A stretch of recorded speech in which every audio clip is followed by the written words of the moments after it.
Tiago 1, dos versos 2 ao 18.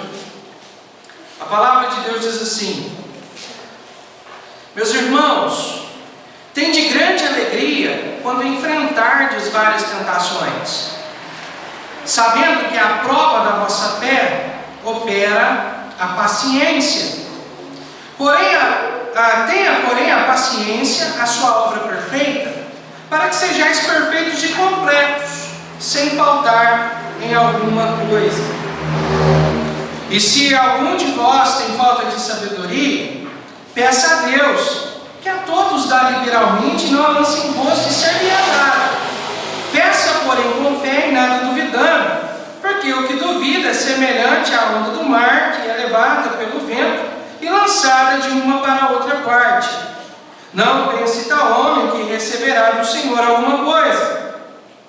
O homem de ânimo dobre é inconstante em todos os seus caminhos.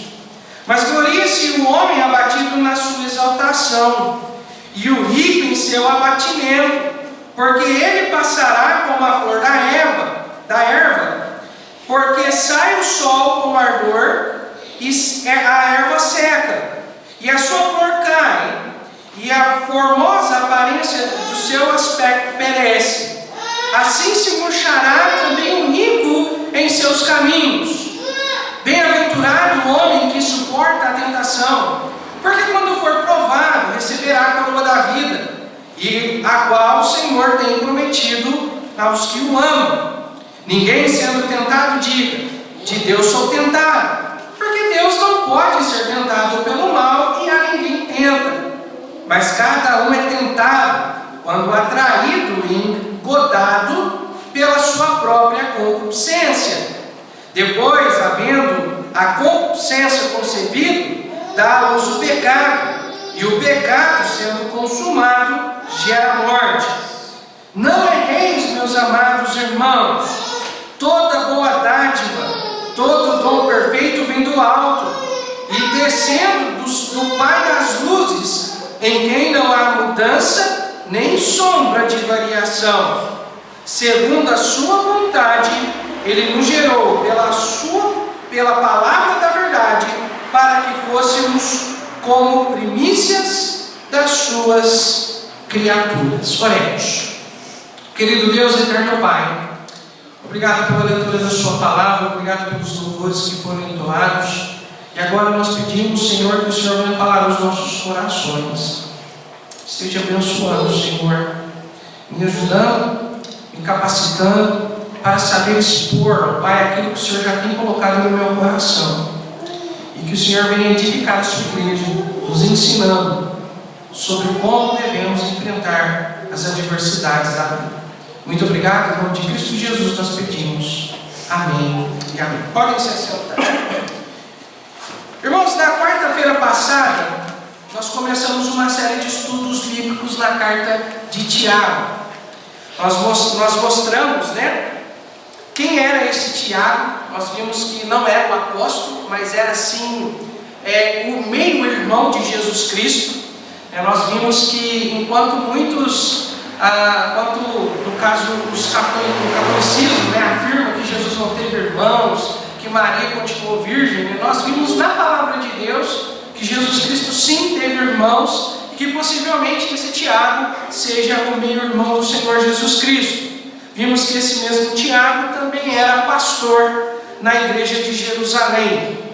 E além de tantas outras coisas, curiosidades que nós vimos, Nós vimos também como podemos tirar o melhor proveito ao estudarmos, fazermos estudos bíblicos. E hoje nós vamos entrar aqui no conteúdo da carta. Na semana passada a gente fizemos apenas uma introdução, trouxemos algumas curiosidades a partir do versículo 1, e agora nós vamos entrar aqui diretamente dentro do assunto que Tiago vai nos trazer. E nesse texto que nós lemos agora hoje à noite, que nós vamos estar trabalhando com ele hoje à noite, nós vimos que o assunto é tribulações, é adversidades. E eu quero trazer à memória dos irmãos uma coisa que nós falamos na semana passada, que Tiago, ele era pastor da igreja de E ele estava escrevendo a sua carta às 12 tribos dispersas, ou seja, a irmãos em Cristo que eram judeus e que foram dispersos. E nós mencionamos que a igreja que Tiago era pastor era uma igreja basicamente composta de judeus convertidos, judeus salvos e lavados pela graça do Senhor Jesus Cristo, que diante da perseguição imposta pelos judeus, que estavam perseguindo os cristãos, eles precisaram fugir para que não pudessem ser mortos ou presos por causa da sua fé. Vimos também que isso foi importante porque por onde esses irmãos em Cristo iam, eles pregavam e anunciavam o amor do Senhor Jesus Cristo, aonde eles iam, por onde eles iam. E Tiago, então, ele está orientando esses irmãos que estão passando por perseguições. E querendo ou não, a perseguição é um grande problema. É uma tribulação. Imagina só alguém perseguir você, te acusar com mentiras e falar assim: olha, se você continuar crendo em Jesus, se você continuar indo à igreja, se você continuar sendo um crente, eu vou matar você. Imagina, que prova é essa, né? Que tribulação é essa? E era algo parecido com o que os crentes estavam passando naquele momento. Então Tiago, propositalmente, providencialmente, ele começa justamente falando sobre tribulações, porque era algo que aqueles irmãos estavam enfrentando naquele momento. E nesse texto que nós lemos, Tiago vai apresentar algumas orientações a esses crentes dispersos sobre como devem enfrentar as adversidades internas e externas. E nessa noite nós vamos ver quais são essas orientações. Na verdade, irmãos, deixe-me só copiar aqui, colar aqui rapidinho para ver quantas são. São 5 orientações, deixa eu ver se é 5 mesmo, não sei. 6 orientações que Tiago vai nos trazer aqui nesse texto. A primeira orientação que ele fala está no versículo 2, quando ele diz: meus irmãos, tende grande alegria quando enfrentardes várias tentações. O que Tiago está dizendo aqui, irmãos, ele está nos animando, ele está nos motivando a se alegrar quando nós enfrentamos provas, quando nós enfrentamos lutas, quando nós enfrentamos tribulações. E aqui nesse texto eu quero chamar a atenção sobre 2 coisas. O primeiro é com relação à palavra tentação aqui. Tende grande alegria quando enfrentardes várias tentações. A palavra tentação no original vem da palavra peirasmos. E essa palavra grega, ela tem 2 significados: adversidades externas e adversidades internas. As adversidades externas, usando a perseguição como ilustração aqui, algo que aqueles irmãos estavam enfrentando, o fato dos judeus estarem perseguindo eles pelo fato de eles serem crentes no Senhor Jesus Cristo, era uma adversidade externa. Eles estavam sendo ameaçados de morte, estavam correndo risco de não somente perderem sua vida, como também perderem pessoas que eles amavam, pelo fato de crer em Jesus. Então isso eram adversidades externas. Mas esses mesmos crentes também estavam passando por adversidades internas, que seria tentação, que seria aquele impulso para o mal. Pensa só, aqueles crentes estavam enfrentando adversidades externas, a perseguição, mas internamente eles estavam enfrentando lutas também. Você acha que não passou na cabeça deles, por exemplo, se eu contar uma mentirinha aqui, só para amenizar a situação? Mas se eu falar que eu não sou crente, mas assim, eu estou falando da boca para fora, eu falo que eu não sou crente, falo que eu não sou cristão, amenizo a situação e eu não vou ser perseguido, não vou perder minha família. Eles estavam sendo tentados, mas o problema é que a Bíblia diz que a mentira é do diabo. Amém, irmãos? A mentira é pecado. E o crente, portanto, precisa se livrar da mentira. O crente tem que sempre falar a verdade. Amém, irmãos? Então esse impulso, esse desejo por pecar, até mesmo para me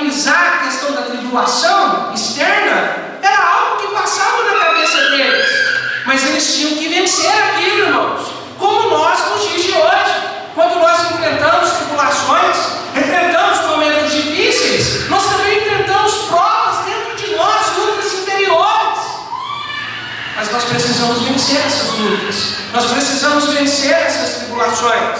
Então aqui Tiago, ele vai usar essa palavra e ele vai tanto se referir como adversidades externas, como adversidades internas também. Basicamente a primeira parte aqui desse texto que nós estamos estudando hoje à noite, vai estar se referindo às adversidades externas, à perseguição. Mas no final ele vai explicar a diferença, essa questão da tentação, das lutas internas também. E ele vai explicar que essa luta interior não vem de Deus, mas ela vem da nossa natureza caída, dessa natureza nossa terrível que habita dentro de nós. Mas irmãos, a outra coisa que também eu queria abordar é com relação à alegria de nós enfrentarmos as lutas, as adversidades. Nós, logicamente, nós não queremos enfrentar lutas, nós queremos paz, nós queremos descanso, nós queremos sossego, nós não queremos enfrentar lutas. Mas a própria Bíblia diz, o Senhor Jesus Cristo, a orientação de Tiago, enfim, há várias evidências de que nós vamos passar por tribulações, nós vamos passar por lutas.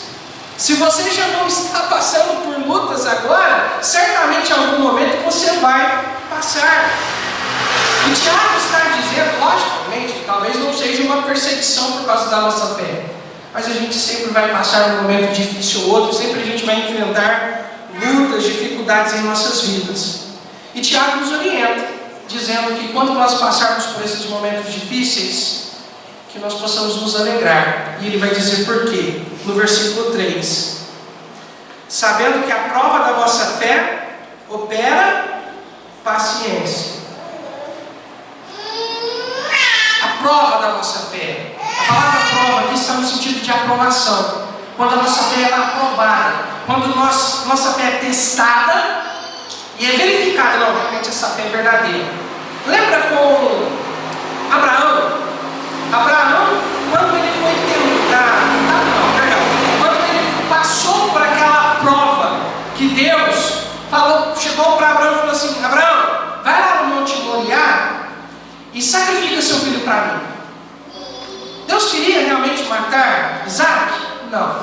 O que Deus queria? Provar a fé de Abraão, para ver se a fé de Abraão era legítima, era verdadeira. Não para Deus, porque Deus já conhece o coração, mas provar para o próprio Abraão, para as pessoas, para que Abraão pudesse dar testemunho de que realmente a sua fé era verdadeira. Então, quando a nossa fé é testada e aprovada, quando nós vencemos as provas, as tribulações, seja elas externas ou internas no coração, está falando que as provas vão produzir paciência. E a palavra paciência aqui, irmãos, ela significa perseverança, firmeza. As lutas nas nossas vidas, irmãos, são necessárias. Deus permite que nós passemos por lutas, irmã linda, para que a gente venha aprender a ser fiel ao Senhor, seja nos momentos bons, como também nos momentos de lutas e dificuldades. Mas ele vai dizer no versículo 4, irmãos, que a paciência vai operar algo perfeito nas nossas vidas. Ele vai dizer no versículo 4: tenha, porém, a paciência, sua obra perfeita, para que sejais perfeitos e completos, sem faltar em coisa alguma.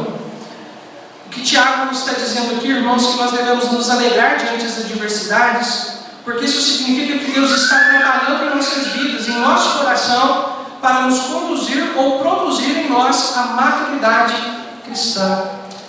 Quando você estiver passando por lutas, você precisa lembrar que quando você estiver passando por lutas, significa que Deus está agindo na sua vida, no seu coração, dentro de você, te forjando, trabalhando em você, para que você chegue à maturidade cristã, para que você cresça na fé, para que você amadureça. A ideia aqui é justamente uma forja. Não sei se vocês sabem o que é forja, mas forja é aquela fornalha que o ferreiro usa, que ele pega o metal, coloca ali dentro o ferro e ele aquece aquele ferro até ficar incandescente. Depois ele pega aquele ferro, coloca na bigorna e bate ali até transformar aquele ferro em uma ferramenta útil. Então a ideia é justamente essa: Deus usa as tribulações e as dificuldades para trabalhar conosco, para nos forjar, para que nós possamos chegar à maturidade cristã e assim sermos servos úteis, usáveis por Deus em sua grande obra.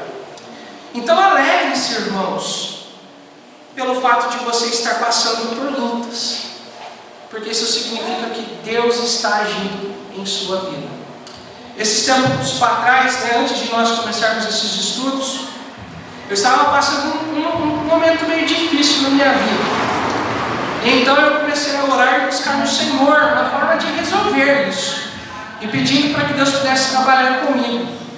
Então lá no fundo do coração parece que Deus falou. Logicamente que eu não ouvi isso audivelmente, mas Deus ele fala conosco de diversas maneiras.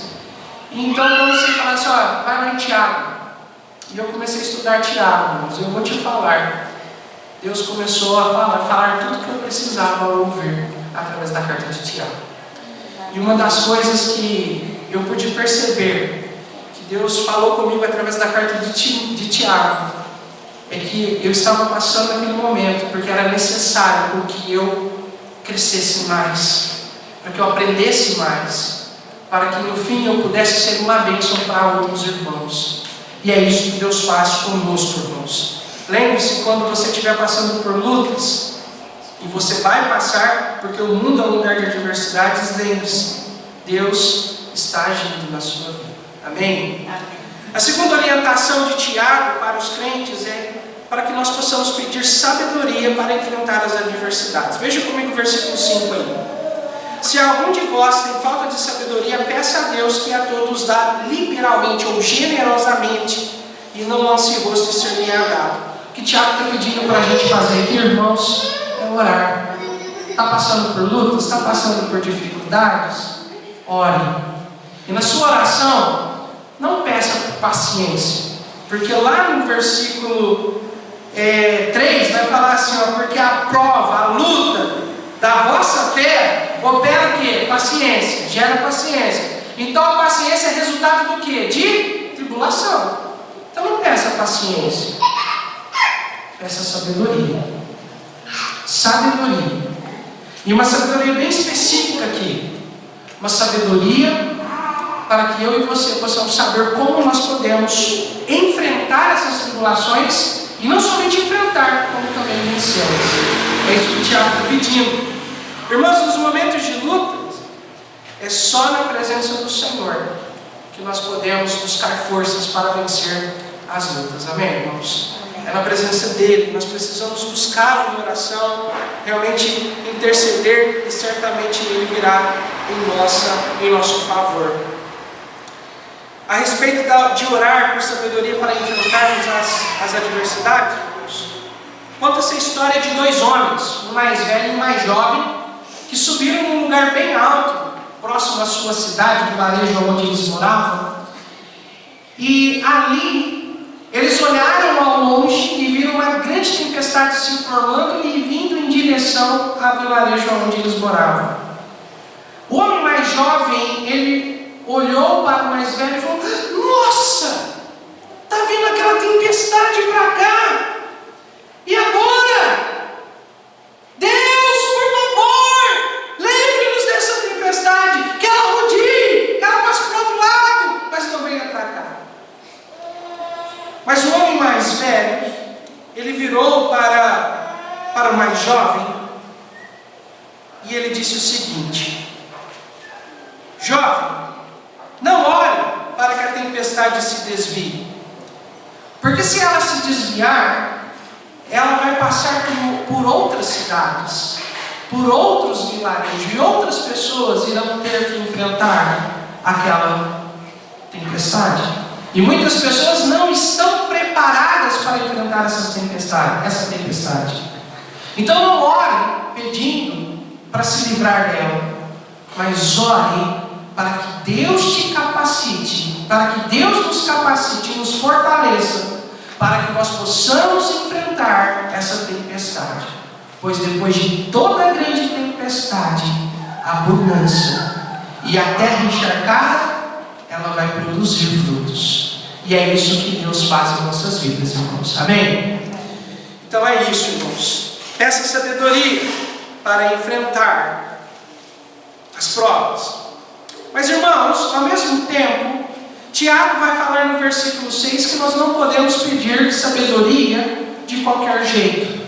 Nós precisamos pedir com fé sem duvidar. Veja comigo o que ele diz no versículo 6. Peça, porém, com fé, em nada duvidando, porque o que duvida é semelhante à onda do mar que é levada pelo vento e é lançada de uma para a outra parte. Não pense tal homem que receberá alguma coisa.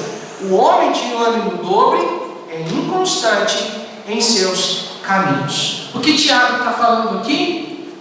Olha, quando você for pedir sabedoria para Deus, peça com fé. E essa fé aqui, irmãos, nada mais é do que uma fé bíblica.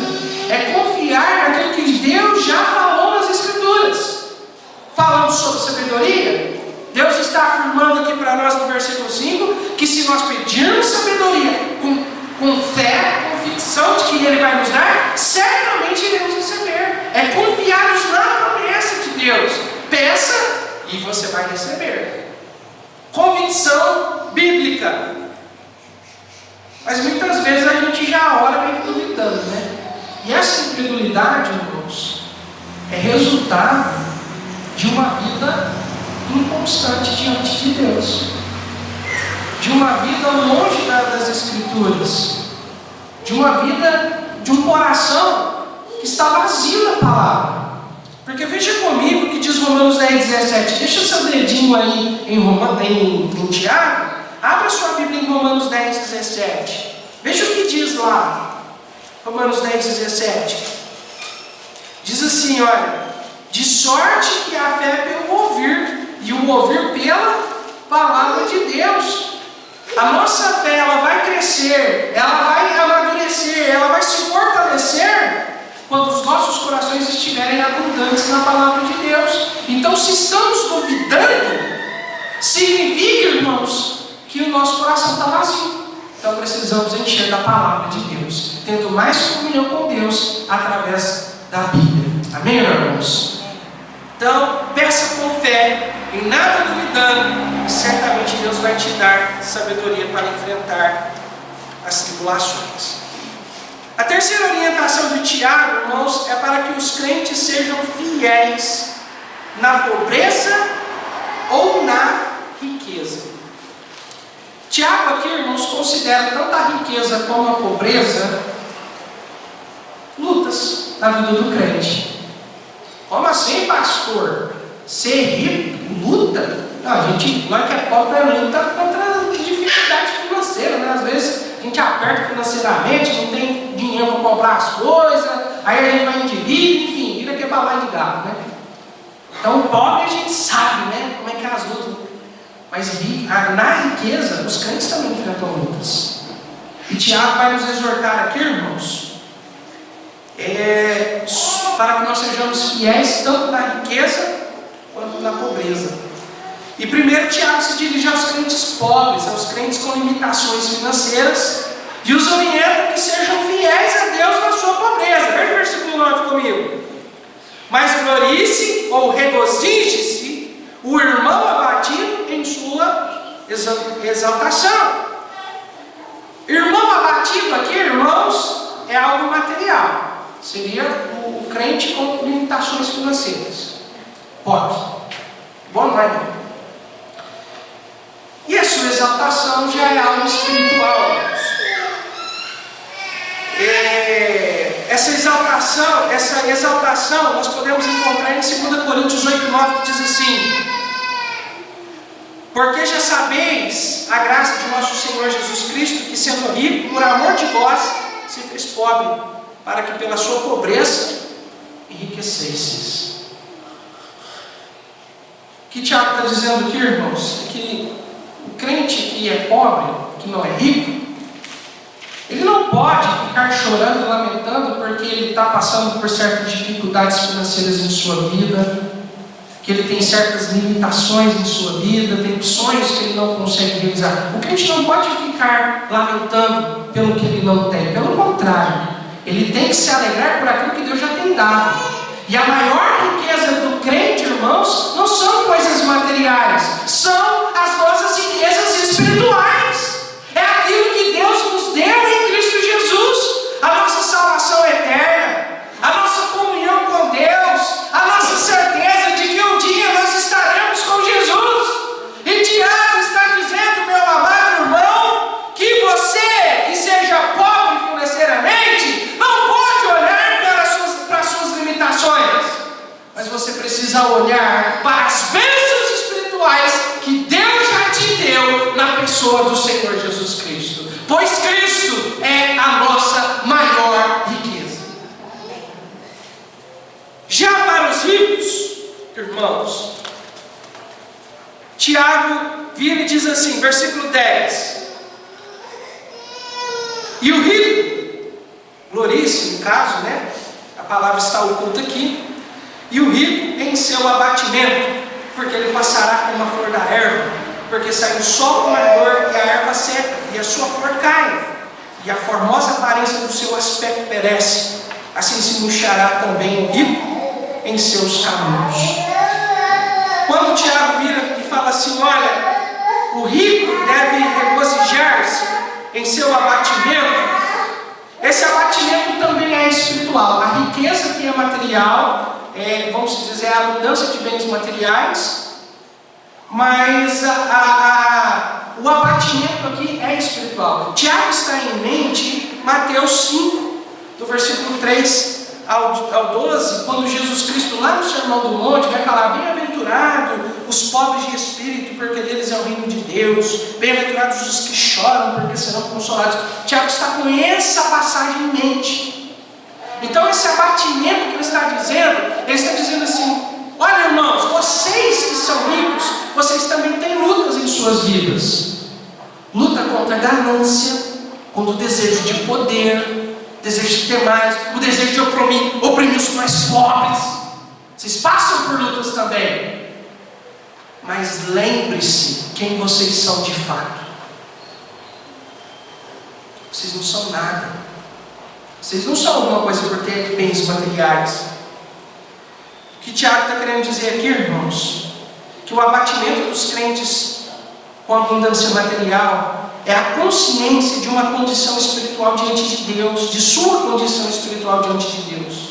É a consciência da sua insignificância e da sua culpa diante de Deus, que todos nós somos miseráveis pecadores e merecemos o inferno. Mas Deus, em sua infinita graça e misericórdia, nos amou e nos providenciou salvação independentemente da nossa condição financeira ou status social. O rico precisa entender que sem Deus nós não somos nada. E que tudo que nós temos não pertence a nós, irmãos. Pertence a Deus. Nós somos apenas mordomos. E aquilo que nós temos tem que estar à disposição para a glória de Deus, para ser usado para a glória de Deus. Amém, irmãos? Então Tiago vai falar isso. A quarta orientação de Tiago aqui é para os crentes, para que os crentes saibam que há recompensa para o crente fiel que permanece firme diante das adversidades. Veja comigo o versículo 12. Versículo 12 diz assim: bem-aventurado ou feliz o homem que suporta, que vence a tentação. O que Tiago está dizendo aqui, irmãos, é que o homem que suporta, que se mantém firme diante das adversidades, é verdadeiramente feliz. Eu não sei se vocês já experimentaram isso na vida de vocês, eu quero crer que sim. Mas quando a gente vence algo na nossa vida, quando a gente, por exemplo, você sabe que Deus pediu para você fazer determinada coisa, e você obedece, e depois que você faz aquilo, vem alegria, vem regozijo no seu coração, vem uma paz inexplicável dentro do seu íntimo. É sobre isso que Tiago está dizendo. O crente feliz é aquele que vence as provas, vence as tentações. Teve um irmão, irmão, que ele brigou com um outro irmão em Cristo. Ele começou a ter alguns problemas no relacionamento dele com outro irmão em Cristo. diante de várias brigas, de várias discussões, ele começou a ficar muito magoado. Os dois ficaram muito chateados um com o outro. E um desses dois, ele começou a orar, começou a pedir a Deus que pudesse ajudá-lo, que Deus desse sabedoria, assim como o Tiago nos orienta, desse sabedoria para que ele pudesse vencer a prova, que ele pudesse vencer esse momento difícil que ele estava enfrentando. E não somente essa adversidade externa que seria a briga entre os dois, mas as lutas internas também. Porque no relacionamento, quando a gente está tendo problema, a gente não quer perder, né? A gente quer agir na carne, a gente quer brigar, a gente quer comprar briga. Não, então esse irmão começou a orar pedindo para Deus para que ele pudesse vencer isso também. Então, irmãos, ele orou, então Deus começou a trabalhar, agir na vida dele, ele entregou tudo para Deus. E Deus curou o coração desse irmão. Deus tirou do coração dele toda a amargura. E ele escolheu amar aquele irmão incondicionalmente. Mesmo se aquele irmão não tratasse ele bem, ele ia amar aquele irmão. Ele ia demonstrar amor. Ele não ia falar mal daquele irmão, mas ele ia agir com amor e ternura para com ele. E um dia esse irmão, que pediu perdão para Deus, e esse irmão também, irmãos, no mesmo dia que ele pediu perdão, ele entrou em contato com esse irmão que ele estava brigado e pediu perdão. Falou: olha, eu já consertei minha vida com Deus e agora quero pedir perdão para o irmão. Me perdoe tudo que eu falei e pelas minhas atitudes que não glorificam a Deus, eu peço perdão para o irmão. O irmão no telefone falou: tá, eu perdoo tudo, mas não sei se foi verdadeiro, mas ele disse que perdoou. Mas enfim, um dia esse irmão que consertou a vida com Deus, que Deus curou o seu coração, ele pediu um favor para aquele irmão que antes ele tinha problema. Pediu uma carona para ele. E esse irmão, mesmo que contrariado, foi lá, passou lá e deu carona para ele. E nessa carona ele teve a oportunidade de demonstrar amor para com aquele irmão que ainda estava um pouco chateado por tudo que aconteceu. E aí ele brigou, ele demonstrou amor para com a vida dele, né? Enfim, quando esse irmão voltou para casa, esse irmão que estava com o seu coração curado, e na conversa ali dentro do carro, o irmão que ainda estava um pouquinho chateado, ele não reagiu muito bem, ele ficou agindo meio seco, sabe? Meio que, tem uma expressão que agora fugiu da cabeça, mas fica dando aquele gelo, né, no irmão. Mas enfim, não respondeu da mesma maneira, né? Mas quando aquele irmão chegou em casa, aquele irmão que está com o seu coração curado, chegou em casa, ele começou a regozijar, e o seu coração se encheu de grande alegria, porque ele sabia que ele fez a coisa certa. Mesmo que aquele irmão não correspondesse o carinho e o amor demonstrado, ele disse: eu vou continuar amando aquele irmão. E o seu coração se encheu de alegria, porque ele obedeceu. E é isso que acontece no coração do crente, irmãos. Quando nós obedecemos a Deus, contrariando a nossa carne, a nossa vontade, vem alegria nos nossos corações, por nós estarmos fazendo a vontade de Deus, irmãos. É isso que Tiago está dizendo aqui, que o verdadeiro homem feliz é aquele que suporta a tentação, vence a tentação obedecendo a Deus, vivendo na vontade de Deus. Na segunda parte do versículo 12 ele diz: porque quando for provado receberá a coroa da vida, a qual o Senhor tem prometido aos que o amam. A palavra provado aqui nesse versículo, irmãos, é o sentido de aprovação também. É uma fé testada e aprovada.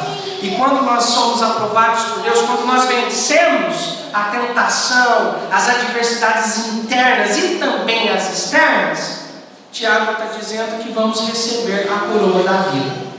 Aqui, irmãos, tem duas ideias sobre essa coroa da vida. Pode ser um galardão literal que nós iremos receber quando nós encontrarmos com o Senhor Jesus Cristo lá no céu. Ou então, essa coroa da vida pode ser, de acordo com a Moody, no seu comentário, ele diz o seguinte: essas coroas é um axioma bíblico, ou seja, uma verdade inquestionável que Deus tem abundantes bênçãos reservadas para aqueles que ficam firmes diante das adversidades, sejam aqui na terra quanto na eternidade. Então, irmãos, que em outras palavras, é que quando nós vencemos, quando nós ficamos firmes diante do Senhor, diante das lutas, diante das adversidades, seja ela externas como do coração, nós vamos ser abençoados por Deus. Vamos desfrutar das bênçãos que Deus tem reservadas para nós. E por último, irmãos, a quinta orientação de Tiago é para que os crentes tomem cuidado com as adversidades internas. Versículo 13: ninguém sendo tentado diga de Deus sou tentado, porque Deus não pode ser tentado pelo mal e a ninguém tenta. Versículo 14: mas cada um é tentado quando atraído ou engodado ou enganado pela sua própria concupiscência, ou pela sua própria inclinação ao mal. Depois de havendo a concupiscência concebida, dá à luz o pecado, e o pecado sendo consumado gera a morte. Aqui nesses versículos, irmãos, Tiago possivelmente está refutando uma ideia judaica, aonde alguns judeus acreditavam que pelo fato de Deus ter criado tudo, Deus também criou o impulso pecaminoso, o impulso do mal em nós, e portanto Deus é culpado das nossas tentações. Ele está refutando isso, ele está falando o seguinte: olha, a tentação, aquelas lutas dentro do coração, elas não vêm de Deus. Deus não pode tentar a ninguém, porque ele não é tentado pelo mal. É isso que ele está dizendo. Mas ele está falando que esses impulsos dentro do nosso coração para o mal vêm de nós mesmos. Vem do nosso coração corrompido pelo pecado, daquela velha natureza que Paulo fala para a gente matar ela, que Paulo fala para a gente tirar, desvestir dela, para que nós possamos nos revestir da nova natureza que recebemos em Cristo Jesus. É isso que Tiago está dizendo aqui. E no versículo da frente, irmãos, no versículo 16 e 17, ele vai dizer o seguinte: não deixem ser enganados, ou não erreis, meus amados irmãos. Toda boa dádiva, todo dom perfeito vem do alto, descendo do Pai das luzes, que não há mudança nem sombra de variação.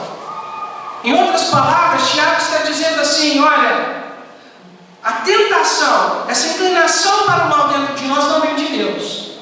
Mas a pergunta é: o que vem de Deus então? Tiago está dizendo que o que vem de Deus é só coisa boa e excelente. Quando ele diz toda boa dádiva e todo dom perfeito, ele está dizendo tudo que é bom, tudo que é excelente vem de Deus para a nossa edificação, para o nosso amadurecimento espiritual. De Deus só vem coisa boa, não vem coisa ruim. Então essa inclinação do mal, essa inclinação ao pecado, vem de nós mesmos, da nossa carne. E o diabo se aproveita disso. O diabo fica lançando setas para cutucar a nossa carne. É por isso que nós precisamos nos revestir do poder de Deus, da armadura celestial, da armadura de Deus, para que nós possamos vencer essas lutas. Amém, irmãos? Essas lutas são vencidas com oração. Essas lutas são vencidas numa vida de devoção, de entrega total ao Senhor. Oração, estudo bíblico, meditação nas Escrituras. É assim que nós vencemos. Essas são as armas que Deus deu para que nós possamos vencer essas lutas, para vencer a inclinação ao pecado. Mas tudo que vem de Deus é coisas que vêm para a nossa edificação. E o versículo 18 ele termina dizendo: segundo a sua vontade, ele nos gerou pela palavra da verdade, para que fôssemos como primícias da sua criaturas. Ou seja, que é uma prova que de Deus só vem coisa boa. Olha a salvação que Deus te deu. Ela vem de quem? De Deus. Amém, irmãos? Não somos nós que salvamos a nós mesmos. Nós não podemos nos salvar. Não há justiça em nós para salvarmos a nós mesmos. A nossa salvação vem de Deus, através do que Jesus Cristo fez na cruz do Calvário. Amém, meus irmãos? A obra de Cristo na cruz é que verdadeiramente nos salva. E portanto a salvação vem de Deus através da fé no que Cristo fez na pessoa do Senhor Jesus Cristo. Então olha para a salvação. Da parte de Deus só vem bênçãos, só vem coisas boas. E isso, irmãos, nos ensina, agora concluindo já a mensagem, irmãos, isso nos ensina que as tempestades, elas são necessárias em nossas vidas. Elas são necessárias. Por isso nós precisamos nos alegrar. Nós não podemos nos deixar abater diante das lutas.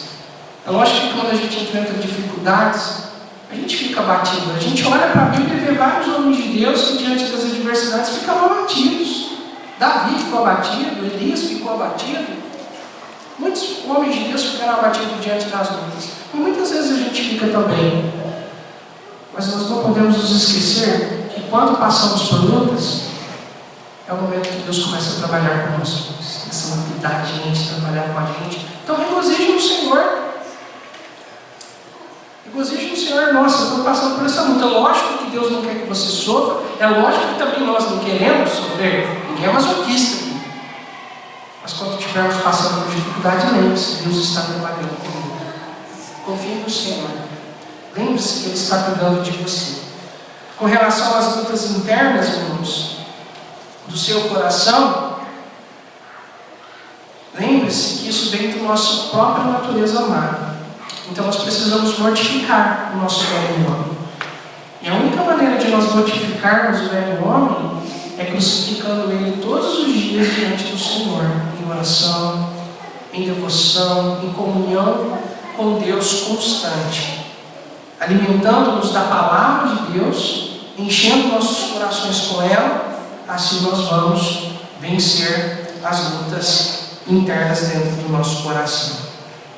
Agora, se você, irmão, não está conseguindo vencer essas adversidades, seja elas externas ou internas, com relação às externas você está ficando abatido, chateado, depressivo, ou com relação às adversidades internas, você tem cedido ao pecado e consumado pecados em sua vida, irmãos, isso significa que nós devemos nos aproximar mais de Deus. Nós precisamos orar mais. Precisamos buscar mais a Deus. Precisamos mais do Senhor, irmãos. Precisamos buscar o Senhor e nos fortalecer na força do seu poder. Abra comigo a sua Bíblia em Tiago 4, 7 a 10. Nós já vamos encerrando aqui, irmãos. Tiago 4, versículos 7 a 10 diz assim: sujeitai-vos, pois, a Deus, resisti ao diabo e ele fugirá de vós. Chegai-vos a Deus e ele se chegará a vós. Limpai as mãos pecadoras e vós, de duplo ânimo, purificai os corações. Senti as vossas misérias, lamentai e chorai, converta-se o vosso riso em pranto e o vosso gozo em tristeza. Humilhai-vos perante o Senhor e Ele vos exaltará. E quando esse texto, irmãos, nos mostra que nós precisamos muitas vezes nos humilhar diante de Deus. Esse texto nos mostra que nós precisamos, irmãos, nos humilhar diante da potente mão de Deus, chorar muitas vezes, buscar força diante do Senhor, quando tudo parecer difícil, quando tudo parecer insuportável. Busque ao Senhor de todo o seu coração e Ele vai responder você, Ele vai te fortalecer, Ele vai te capacitar, Ele vai te amparar para que você possa vencer as lutas que você tem, que esteja passando. E quando nós, irmãos, buscarmos ao Senhor de todo o nosso coração, nos humilhando diante dEle, Ele vai nos exaltar. Ele vai agir em nossas vidas e nós venceremos as adversidades. E todas as adversidades que enfrentamos, irmãos, é humanamente suportável. 1 Coríntios 10, 13 diz: não veio sobre vós tentação, senão não humana, mas fiel a Deus, que não vos deixará tentar acima do que podeis. Antes, com a tentação, dará também um escape, para que a possais suportar. Então, toda a luta, irmãos, é humanamente suportável. Nós vamos conseguir, mas não na nossa força, sabe? Mas na força do nosso Deus. Encerrando aqui, irmãos, quando o povo de Israel estava diante do mar, lá no Egito, eles saíram, foram libertados do Egito, mas Deus providencialmente conduziu eles até o Mar Vermelho. E ali na praia, que eu acredito ser a praia de Acaba, ali diante do mar e atrás vindo um grande exército para tirar a vida deles, o povo teve a oportunidade de se desesperar. Será? Nossa, nós vamos morrer. Deus nos tirou do Egito para morrer aqui. Talvez muitos judeus ali falaram isso. E quantas vezes nós, em nossa vida, nós nos deparamos em situações como essa, como se fosse um beco sem saída. A gente não sabe para onde vai. Mas Deus vira para o povo de Israel, na pessoa de Moisés, e diz assim: aquietai-vos, e vede o grande livramento que o Senhor nos fará hoje. E o que Deus fez, irmãos, milagre. Abriu o mar vermelho, passou assim. É isso que Deus faz nas nossas vidas, irmãos. Quando nós olhamos para as Escrituras, a gente pode observar uma coisa. Deus permite a gente chegar no ponto de entender assim: eu não consigo fazer mais nada, é um beco sem saída. Sabe por quê, irmãos? Porque na hora que Ele agir, nós vamos ter a certeza, é Ele quem fez. A glória não vai ser nossa, não vai ser de ninguém, é Ele quem fez. E muitas vezes Ele faz milagres na nossa vida, para mostrar que Ele é Deus e que Ele está cuidando de nós. Então confie no Senhor. Se o Deus ainda não abriu o mar diante das tribulações que você está enfrentando, é porque é necessário que você enfrente ela mais um tempo. Ainda há lições que você precisa aprender, para que você cresça, para que você amadureça na fé. Mas na hora certa, o mar vai se abrir e você chegará do outro lado seguro, servindo a esse Deus maravilhoso para a glória